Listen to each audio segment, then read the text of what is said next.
Hello, I'm Marcus V. Calvert, and welcome to Tales Unlimited, the disturbing thought of the day. All right, um, you're an occultist, up and comer. Your dad leaves you a small library of his notes and works and stuff, and you grew up with the occult, so you studied it. You know your ins and outs. He's shown you a thing or two. You've done some rituals, and he gives you his favorite heirloom, like a Winchester covered in runes and markings and stuff like that. And he's like, this is special. Basically, you kill somebody with this, they become a ghost.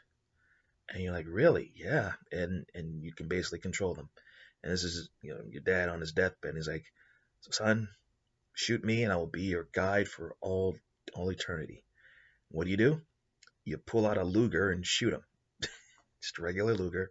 Send your dad straight to the hell that he belongs to. You're like, nah, no, you have fail safes on this thing. Sure enough, you found one in the trigger guard.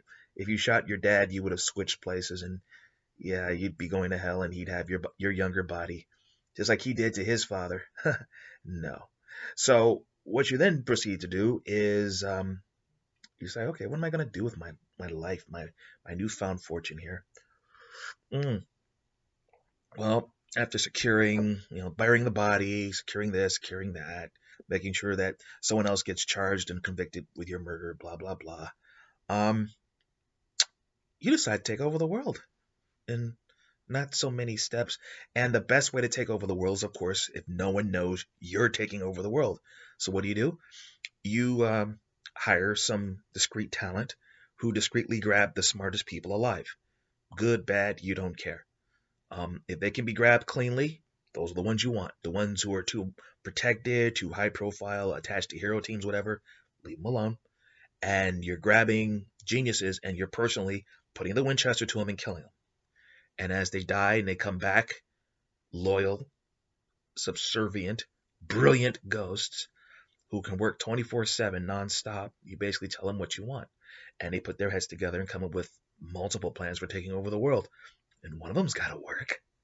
So boom, boom, boom, a few dozen geniuses, and you scatter them throughout the world, and then you come up with a ritual so they can all commune, and it's about taking over the world, and like a hive mind, and you're just sitting over here, and as long as you have that gun, nothing will stop their loyalty, nothing can break the chain. Having the gun is almost like having a crown. Whoever has it has their loyalty. And then you realize you screwed up in one respect. Um, Dad used that gun. Dad created his ghosts. Where are they? Hmm. Wait, I'm supposed to be drinking with cups. Sorry. Um, it's a theme, Disturbing thought of the day. I'm supposed to be sitting here with a cup, but damn it, I want some Dr. Pepper. Anyway, so I guess they would be the ones who'd stop you, because maybe Dad killed some good people with his gun. Maybe Dad killed Mom with his gun. Maybe that's how she really died. It was an accident, so the police say, but there might have been a little bullet hole that a coroner was paid to overlook or conceal. Hmm. So yeah, I could see a potential civil war there, because the second you took claim of that gun, all the ghosts were free. So who knows what they would do? They'd be able to do whatever, but I'm sure one or two of them would come gunning for you, or come gunning for this gun.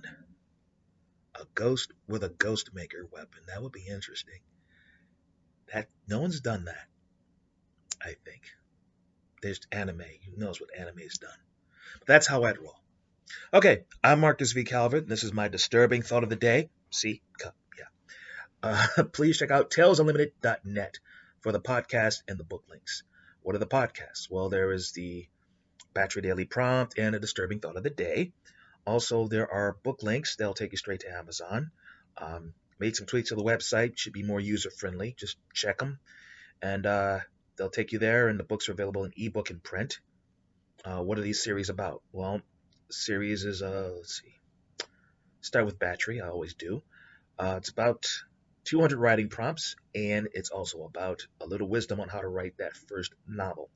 For those people who've lost too many years of their lives trying to write it without a system. Well, Battery has a system. Follow it through, and you'll be able to write and sell books while building a business, while building a fan base, making money, and while writing on that very first novel, working on it. And oh, there's also story fuel for writers of any stripe, for storytellers of any stripe, whether you're an evil GM, short story writer, game designer, comic book geek, um, grizzled novelist. Doesn't really need a system to write a novel, maybe just one of 200 really strange ideas. That's Battery. Also, there are two anthology series. Think Unheroic and The Book of Schemes. Both are new school Twilight Zone. 25 stories in each book. Unheroic's about unlikely heroes saving the day. Like, what if a shadowy arm of the federal government gets word that aliens are coming to invade us and basically chop up billions and billions of us into slaves, food, brood stock, all types of unpleasantness. And frankly, we're better off dead. And they have a bunker that can basically house 500 million people. So they make the cruel choice of who goes in and who doesn't, and they press a button, and all those people get teleported into this interdimensional bunker that really doesn't exist in normal space. And then they start World War III. Biological, viral, nuclear. They light up the planet so badly that no one can ever settle on it. No alien would want it. And it kind of worked. That's mean. Or The Book of Schemes. Diabolical, twisted, silly, whatever schemes. Like someone comes up with this plan to take or steal an experimental sniper rifle and pick off a Chinese official with it while he's standing next to the U.S. president on the Rose Garden, right by the White House. And one of the Marines guarding it survives the ambush and goes after it with a serious will. Oh, he messes it up quite nicely, or does he? Mm. And then last series is a novel series, I Villain. It's about Sin City with superpowers, basically. It takes place in a town called Pillar City, superhuman crime capital of the world, roughly a year after this event called Clean Sweep, where 99+% of all heroes got wiped out. And one of the villains who helped is a guy named Benjamin Cly, gentleman fixer, dude in a suit. Pay him enough money, he'll make your wife disappear, make your boss make a senator an ex-senator, or make someone the Pope, or start an ethnic cleansing. He has the best mercs money can buy, think Legion of Doom on speed dial, and he works all sides of the law. So he's basically untouchable, or so he thought, until one evening he annoys people worse than him. They take his business, they take his money, they take his minions, so to speak, and they force him to fight crime. His life expectancy is a week. So what does he do? He takes it seriously. He fights crime, and he survives. This guy with a burger gut, no real past, because no one knew about his super spy past. So he starts a new business called I Villain, and what do? They kill the worst villains of the world and take their stuff, because if you're trying to take over the world or destroy it, you're probably rich. All right, I'm Marcus V. Calvert. This is Tales Unlimited, the disturbing thought of the day, one of the last ones. I'll see you tomorrow.